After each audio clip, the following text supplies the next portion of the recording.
سامعین، میں ہوں ڈاکٹر امجد طفیل اور آپ دیکھ رہے ہیں میرا یوٹیوب چینل ہم لوگ۔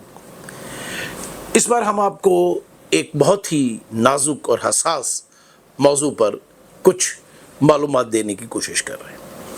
یہ موضوع ہے psychology of war and death, جنگ اور موت کی نفسیات۔ اس میں ہم نے آپ کو پچھلے ویلاگ میں سیگمنٹ فرائیڈ کے حوالے سے کچھ باتیں بتائی تھیں۔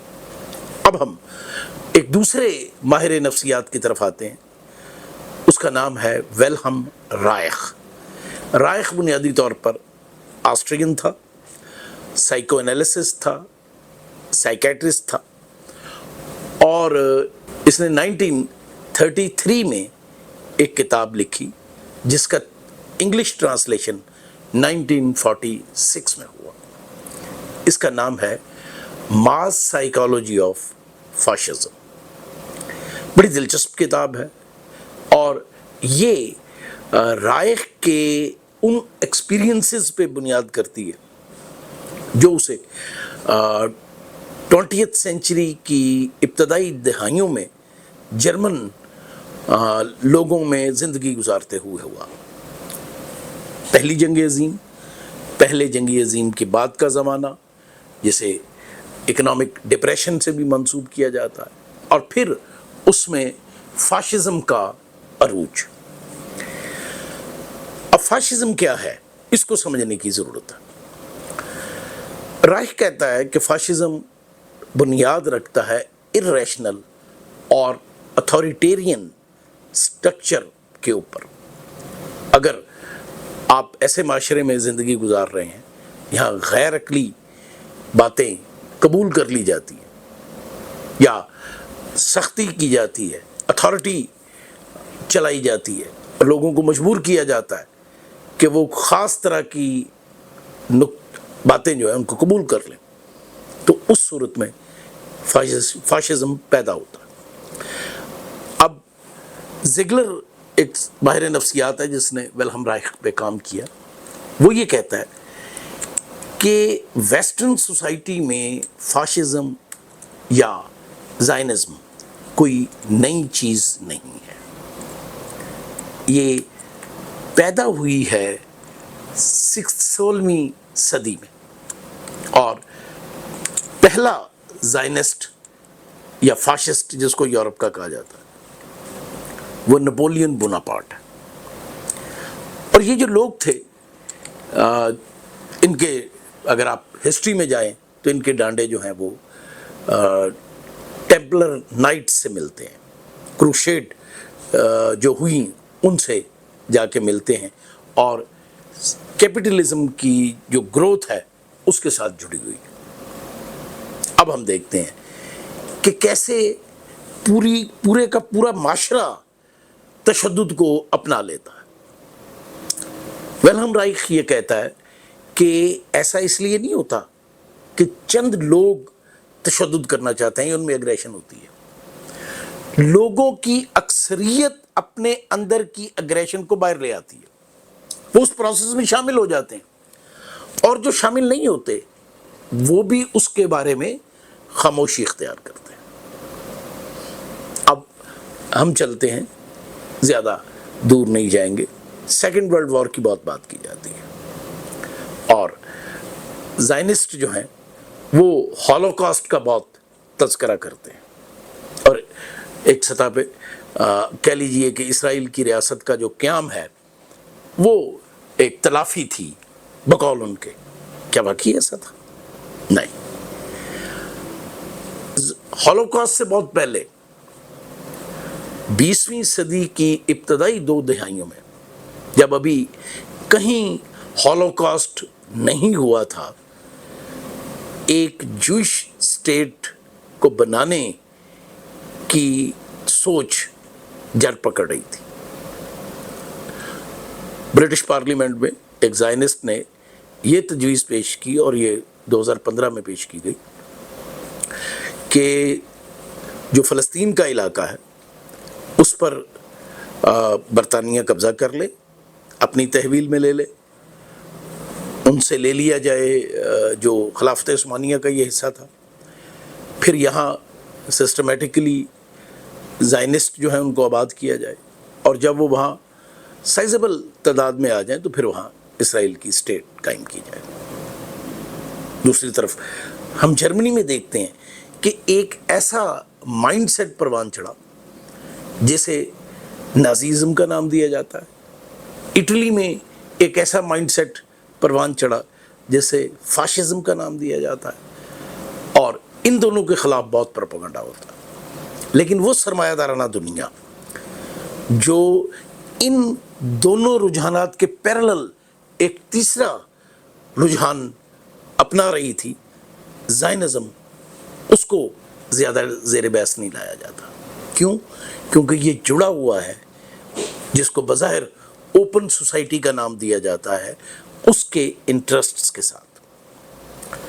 تو ہم دیکھتے ہیں، اور اس کی ڈاکومنٹری موجود ہیں، تصویریں موجود ہیں، کیسے جرمنی میں جو لوگ جرمن نہیں تھے، جیو تھے، خانہ بدوش تھے، یا اور لوگ چھوٹی کمیونٹیز تھیں، ان کو گیس چیمبرز میں بھیجا گیا، ان کو مارا گیا، ان کو اس طرح مارا گیا کہ ان کے جو پارٹس ہیں ان سے بھی بینیفٹ لیا جائے، ان کی بلانگنگز ان سے چھین لی گئی، انہیں کپڑوں تک سے محروم کر دیا جاتا تھا جب انہیں گیس چیمبر میں ڈالا جاتا تھا۔ اب وہ تعداد تو بالکل موجود نہیں ہے جو زائنسٹ کہتے ہیں، 5 یا 6 ملین لوگ، اتنے جیوز تو میرا خیال ہے تاریخ میں کبھی اس کرۂ ارض پر نہیں رہے سیکنڈ ورلڈ وار سے پہلے۔ شاید اگر کوئی بہت ہی دیانتدارانہ ریسرچ ہو تو پتہ چلے کہ اتنے تو شاید پوری دنیا میں جیوز تھے، یا ان سے تھوڑے سے زیادہ، تو اتنے مر نہیں سکتے۔ لیکن بہرحال اس سے انکار نہیں کیا جا سکتا کہ جیوز کو مارا گیا۔ اس سے زائنسٹ نے ایک اور طاقت پکڑی، فلسطین میں آئے، اور یہاں وہی کام فلسطینیوں کے ساتھ کرنا شروع کر دیا جو ان کے ساتھ ہوا تھا، اور اس کے لیے تاریخ سے، مذہب سے، بائبلک ٹیل سے لی باتیں۔ لیکن جو کام اب ہم دیکھتے ہیں کہ زائنسٹس کر رہے ہیں، وہ تو نازیوں نے بھی نہیں کیا تھا۔ کیا کسی نازی نے ان جیوز کے ساتھ مظالم کی خود تصویر کشی کر کے، کیمرہ تو موجود تھا، تصویریں بنا کے رکھی تھی لوگوں کو دکھانے کے لیے، اخباروں میں چھپوائی تھی؟ اخبار تو تب تھا، ٹی وی بھی تھا۔ کیا کسی نازی نے عورتوں کے انڈر گارمنٹس پہن کر، ان عورتوں کے جو مخالفین کی ہیں، جو جیوز ہیں، ان کے انڈر گارمنٹ پہن کر اپنی تصویریں بنائی ہوں، تشدد کی تصویریں بنائی ہوں، بم جو لوگوں پر گرانے ہیں ان کے اوپر ود لو لکھ کے سائن کیے ہوں؟ نہیں، ایسی کوئی بات انہوں نے نہیں کی، کیونکہ یہ باتیں 21ویں صدی میں زائنسٹوں نے کرنی تھی، یہ ان کا حصہ ہے۔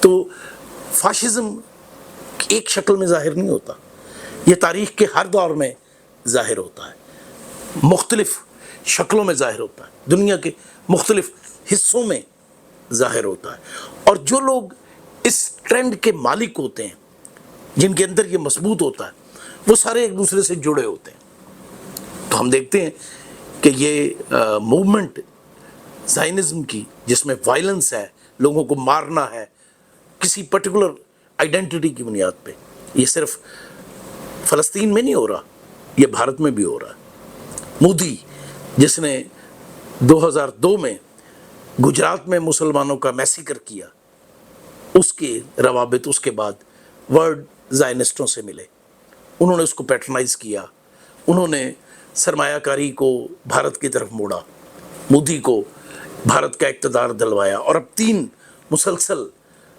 جو ٹرمیں ہیں وہ مودی کو دلائیں پیسے کے زور پر، مینیپولیشن کے زور پر، تاکہ وہ فاشسٹ ڈیزائن کو، جسے وہ ہندتوا کہتا ہے، یہاں نافذ کر سکے، بھارت میں نافذ کر سکے۔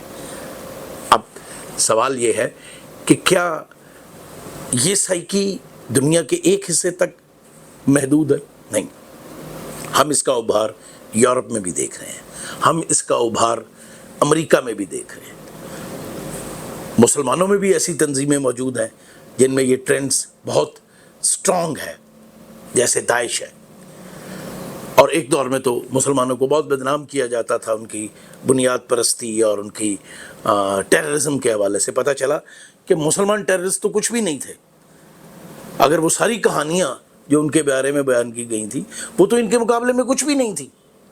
جو کچھ امریکن فوجیوں نے ابو غریب جیل میں کیا، گوانتانامو میں کیا، جو کچھ افغانستان میں کیا، عراق میں کیا، لیبیا میں کیا، اور اب ہم اپنی آنکھوں سے دیکھ رہے ہیں، ٹی وی کیمرے دکھا رہے ہیں، فلسطین میں کر رہے ہیں. تو یہ جو فاشزم ہے یہ اجتماعی پاگل پن ہے. جب قومیں اس اجتماعی پاگل پن کا شکار ہوتی ہیں تو وہ دوسروں کو مارتی ہیں. لیکن یہ یاد رکھیے کہ یہ پاگل پن اس وقت ختم ہوتا ہے جب اس پاگل پن کا شکار قومیں خود موت سے دوچار ہوتی ہیں. جیسے جرمنی میں ہٹلر کے نازی اور اٹلی میں فاشسٹ موت سے دوچار ہوئے.